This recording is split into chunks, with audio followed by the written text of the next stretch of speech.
માતા પિતા માટે લાલ બત્તી સમાન કિસ્સો આવ્યો સામે. રૂવાટા ઉભી કરી દેનારી ઘટનાના લાઈવ સીસીટીવી ફૂટેજ આવ્યા સામે.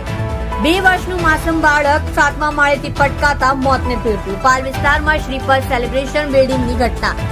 બિલ્ડિંગના 7મા માળેથી પટકાતા 2 વર્ષીય બાળકનું મોત. હાઉસકીપિંગનું કામ કરતી માતા 2 વર્ષીય બાળકને પોતાની સાથે કામ પર લઈ ગઈ હતી.